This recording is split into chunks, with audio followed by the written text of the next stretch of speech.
So இன்னைக்கு நம்மளோட நேர்களுக்காக என்ன சமைக்க இன்னைக்கு நம்ம வந்து இறால் வச்சு ஒரு பச்சை கலர்ல ஒரு மசாலா ரெடி பண்ணி அதுல ஒரு பிரியாணி பண்ண போறோம். ஆமா, பச்சை கலர் மசாலா ரெடி பண்ண போறோம். அந்த மசாலா வச்சு இறால் பிரியாணி பண்ண போறோம். அந்த இறால் பச்சை மசாலா பிரியாணி செய்வதற்கு தேவையான பொருட்களை பார்த்துடலாம். ஃபர்ஸ்ட் பாஸ்மதி அரிசி, இறால், வெங்காயம், தக்காளி, இஞ்சி பூண்டு விழுது, கொத்தமல்லி, புதினா, உப்பு, முந்திரி, தயிர், பச்சை மிளகா, பட்டை, கிராம்பு, லவங்கம், ஏலக்காய், தேங்காய் பால், எண்ணெய். ஸோ தேவையான பொருட்கள் எல்லாமே வந்து ரெடியா இருக்குது. ஸோ இதில் தான் செய்ய போறோம். அடுப்பு ஆன் பண்ணிடலாம்.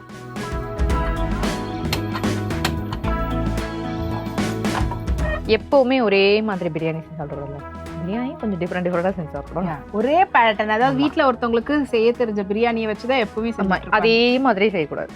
இந்த மாதிரி செய்யும்போது இது கொஞ்சம் லைட்டாக டிஃப்ரெண்ட்டாகவும் இருக்கும். இன்னும் இதுக்கு கொஞ்சம் ப்ராசஸ்லாம் நிறைய போடணும்லாம் அவசியம் இல்லை. கொஞ்சம் கம்மியான ப்ராசஸ் தான். எல்லாமே ரெடி பண்ணி ப்ரிப்பேர் பண்ணி வச்சுட்டோன்னா ஜஸ்ட் குக் பண்ணி இறக்கிடலாம். ஓகே. ஸோ இப்போ வந்து எவ்வளோ குவான்டிட்டி நம்ம எடுத்துருக்கோம்? சரி, இப்போ நான் வந்து குவான்டிட்டி பார்த்தீங்கன்னா ஒரு 250 கிராம், அதாவது ஒரு 1/4 கிலோ அளவுக்கு இறால் எடுத்திருக்கேன்.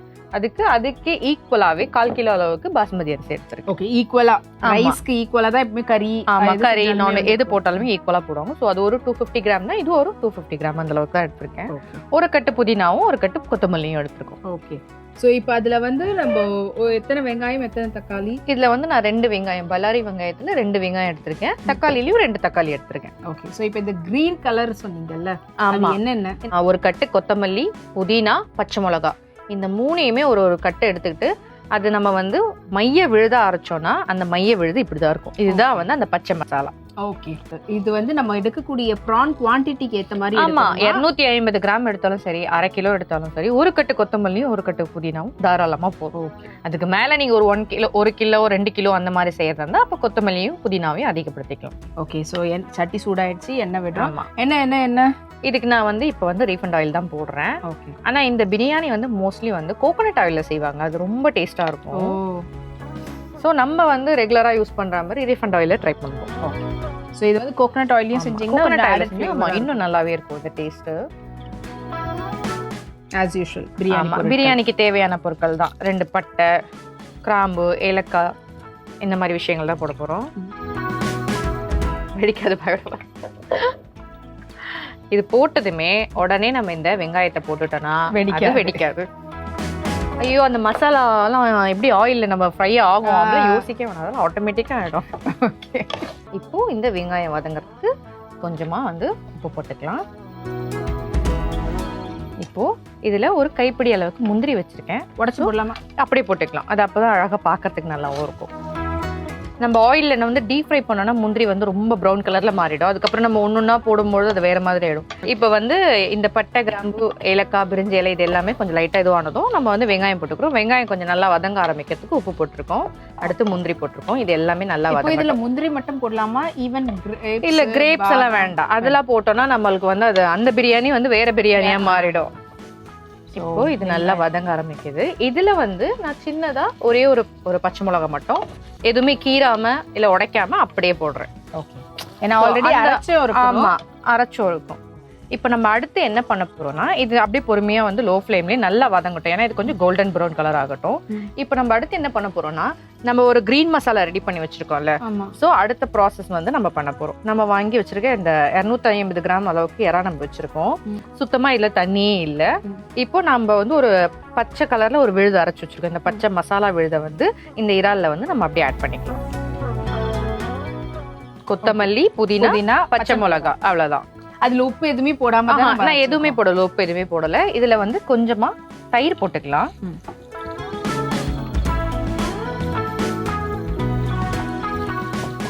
தயிர் ஏதாவது அளவு இருக்கா? நம்ம இப்போ ஒரு 250 கிராமுக்கு ஒரு 200 ml போல வந்து நம்ம தயிர் எடுத்துக்கலாம். இப்போ இதுல கொஞ்சமா வந்து உப்பு போட்டுக்கலாம். இப்போ பிரியாணிலயும் ஆமா, நம்ம வெங்காயம் வதங்க போட்டிருக்கோம். இப்போ இறாலுக்கு போட்டிருக்கோம். இந்த இறால்ல வந்து இந்த மசாலா வந்து நல்லாவே வந்து ஊற ஆரம்பிக்கும். அந்த காரம் எல்லாம் ஃபுல்லா மசாலா இறங்கணும்.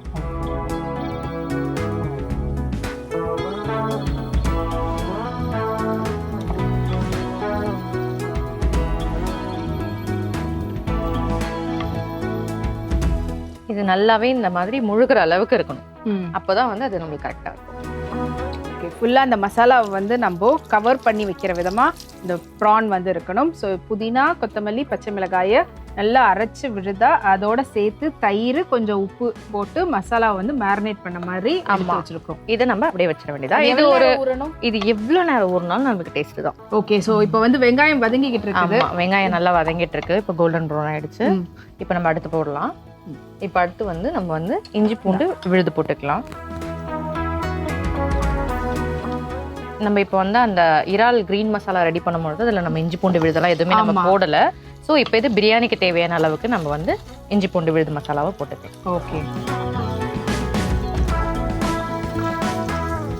ஓகேவா? இது பச்சை வாசனை போற. ஆமா, இது லைட்டா பச்சை வாசனை போற வரைக்கும் நம்ம வதக்கணும். அடுத்து என்ன பண்ண போறோம்? இப்போ இஞ்சி பூண்டு விழுது வந்து நல்லா வதக்கிடுச்சு. இதுக்கு கொஞ்சமான தக்காளி போட்டாலே போதும், நிறைய போடணும்னு அவசியம் இல்லை.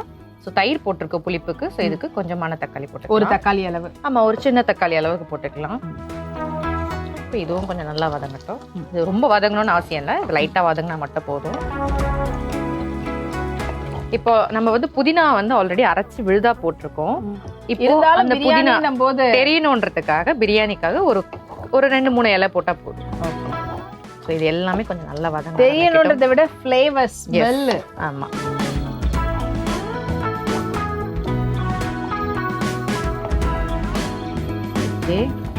இது எல்லாமே சேர்ந்து நல்லா கொஞ்சம் வதங்க ஆரம்பிக்கட்டும். இப்போ நம்ம ரைஸை போட்டுட்டு அந்த ப்ரானை போடுவோமா, இல்ல ப்ரான் போட்டுட்டு தான்? இப்போ நம்ம வந்து எந்த ஒரு மசாலாவுமே அதில் ஆட் பண்ணல, வெறும் பச்சை மிளகாவும் புதினாவும் கொத்தமல்லி மட்டும் தான் போட்டிருக்கோம். எதுவுமே நம்ம இல்லை, நம்ம மசாலா எதுவுமே நம்ம ஆட் பண்ண போறது இல்லை. ஸோ அதனால அது எல்லாமே அது வதக்கியும் அரைக்காம அப்படியே நம்ம ஃப்ரெஷ்ஷாக தான் போட்டு அரைச்சிருக்கோம். ஸோ அதுவும் இந்த ஆயிலில் போட்டு நம்ம வதக்க போகிறோம். ஓ, ஓகே.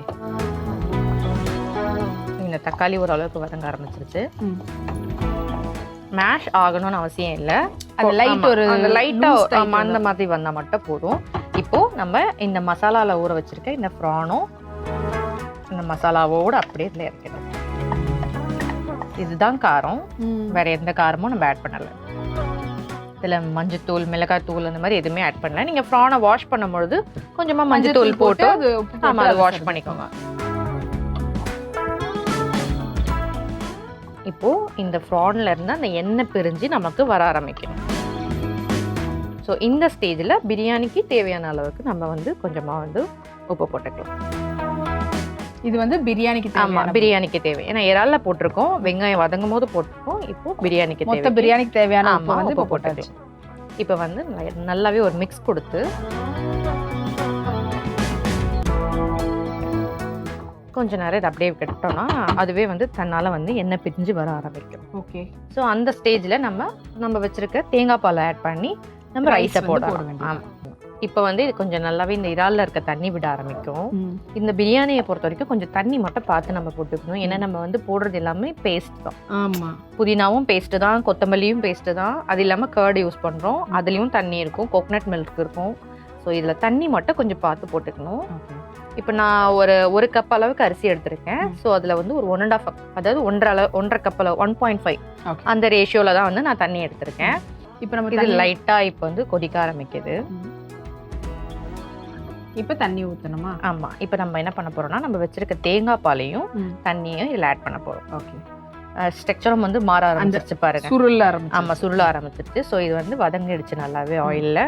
ஸோ இந்த நேரத்தில் நான் வந்து 1.5ல வந்து ஒரு 5 வந்து தேங்காய் பாலாக வச்சிருக்கேன். இது முதல் பால் அந்த மாதிரிலாம் இல்லை, பால் நார்மலாக நம்ம ஒரு அரை மூடி தேங்காய் எடுத்து அதை பால் பண்ணி வச்சுக்கோம்.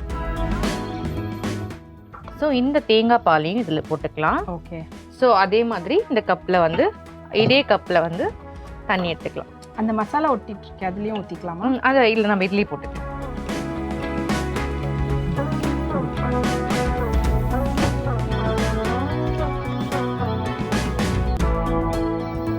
ஸோ இது எல்லாமே நல்லா சேர்ந்து இப்போ நல்லாவே இது குக் ஆகணும், ப்ரானும் குக் ஆகணும். அதே டைம் வந்து தண்ணியும் நல்லா கொதிக்க ஆரம்பிக்கணும். ஸோ நம்ம வந்து ஒரு லைட் போட்டு கொஞ்சம் மூடி வச்சுக்கணும். இப்போ ரைஸ் போடல நம்ம. இது லைட்டா ஒரு 2-3 பபிள்ஸ் வரணும். ஸோ அந்த பபிள்ஸ் தான். ஆமா, அந்த பபிள்ஸ் வந்ததுமே வந்து நம்ம ரைஸ் தண்ணி இப்போ கரெக்டா ஆயிடுச்சா? ஆமா, இப்போ தண்ணி கரெக்டா இருக்கும். அதை நான் சொன்னேன் இல்லையா, ஆல்ரெடி தேங்காய் பால் நான் வந்து எடுத்து வச்சிருக்கேன். அது இல்லாம நான் கர்ட்ல புதினால எல்லாத்துலயுமே தண்ணி. ஆமா, ஸோ அது ஒன்று இது ஒன்று சேர்த்துமோ 3 கப். ஓகே, இது இப்போதான் கொஞ்சம் கொஞ்சம் பபிள்ஸ் விட ஆரம்பிச்சிருக்கு.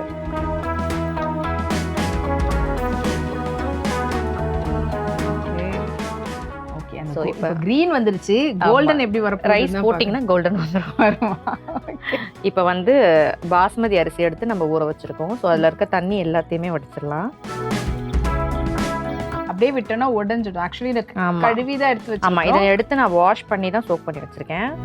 ஸோ இந்த ப்ராசஸ், அதாவது இந்த வெங்காயம் தக்காளிலாம் அந்த வதங்குற நேரத்தில் நம்ம எடுத்து ஊற வச்சாலே போதும். அதுவே அதுக்கு கரெக்டான டைமாக இருக்கும். ஸோ இதில் இருக்க தண்ணி எல்லாத்தையுமே வடிச்சாச்சு. இப்போ வந்து இதில் வந்து ப்ரான் வந்து கிட்டத்தட்ட ஒரு 50% வந்து நல்லாவே குக் ஆகிடுச்சு இறால் வந்து. ஸோ இந்த டைமில் வந்து நம்ம என்ன பண்ண போகிறோன்னா ரைஸையும் இது கூடவே போட்டு நம்ம குக் பண்ண போகிறோம். ஓகே.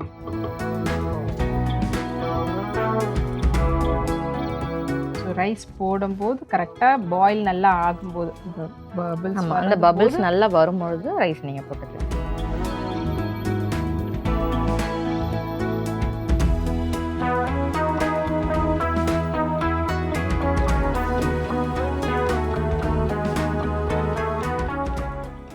இப்போ நீங்கள் வந்து பார்த்தீங்கன்னா தெரியும், அரிசி வந்து இதில் முழுகலை. அரிசி வந்து மேலே தான் இருக்குது. ஸோ இப்படிதான். ஆமாம், இந்த மாதிரியான இந்த மாதிரி ரைஸ் போட்டுட்டு கூட ரைஸ் போட்டுட்டு நீங்கள் பார்க்கலாம். அப்படி நம்ம போட்டுட்டோம், ஐயோ நிறைய தண்ணி இருக்குன்னா அந்த ஸ்டேஜில் நம்ம கொஞ்சம் அந்த மசாலா வாட்டர் நம்ம எடுத்துக்கலாம். இப்போ இது நல்லாவே கொஞ்சம் மசாலா எல்லாத்தையும் நல்லா எல்லா பக்கமும் ஸ்ப்ளிட் பண்ணிவிட்டு இந்த ஸ்டேஜில் வேணுன்றவங்க கீ ஆட் பண்ணிக்கலாம். இல்லை வேறு ஏதாச்சும் புதினா கொத்தமல்லி எதுனா மேலே டெக்கரேஷன் போடணுன்னா போட்டுக்கலாம். என்ன வேணாலும் போட்டுக்கலாம். ஸோ இதுதான் கரெக்டான ஸ்டேஜ். இப்போ நம்ம என்ன பண்ண போகிறோன்னா மூடி விட்டுட்டு, ஆமாம், இதை மூடி வைக்க போகிறோம். ஓகே. ஸோ பிரியாணி எல்லாம் ரெடி பண்ணி வச்சாச்சு. பிரியாணி 10 நிமிஷத்தில் நல்லாவே குக் ஆகிடுச்சு. ஸோ ரைஸ் எல்லாமே உடைக்காமல் லைட்டாக ஒரு மிக்ஸ் மட்டும் நம்ம கொடுத்துக்கலாம். ஆஃப் பண்ணிடலாமா? இப்போ நம்ம ஃப்ளேமை வந்து ஆஃப் பண்ணிடலாம் மொத்தமாகவே.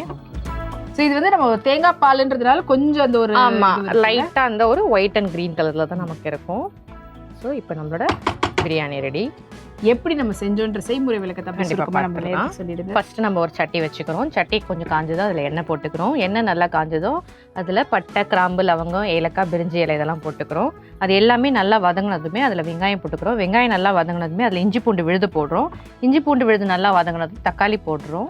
ஒரே ஒரு பச்சை மிளகா போடுறோம். இது எல்லாமே நல்லா வதங்கினதும் கொத்தமல்லி, புதினா, பச்சை மிளகா இது மூணையும் நம்ம விழுத அரைச்சி வச்சுருக்கோம். அந்த விழுதை வந்து நம்ம வந்து இறாலோட மிக்ஸ் பண்ணிவிட்டு அது கூட கொஞ்சமாக தயிரும் கொஞ்சமாக உப்பும் போட்டு மிக்ஸ் பண்ணி வச்சுருக்க இந்த மூணையும் சேர்த்து அந்த மசாலாவோட நம்ம ஆட் பண்ணுறோம். இது எல்லாமே கொஞ்சம் நல்லா எண்ணெய் பிரிஞ்சு தண்ணி விட்டு வர ஆரம்பித்ததுமே இறா ஒரு 40% குக் ஆனதுக்கப்புறமா நம்ம வந்து வச்சுருக்க தேங்காய் பால் இதில் ஆட் பண்ணுறோம். தண்ணி நல்லா கொதிக்க ஆரம்பிக்கும் பொழுது நம்ம வந்து அரிசி போட்டு அரிசி ஓரளவுக்கு நல்லா குக் ஆனது கொஞ்சம் நேரம் தம் வச்சு நம்ம இறக்கணும்னா நம்மளுடைய இறால் பச்சை மசாலா பிரியாணி ரெடி.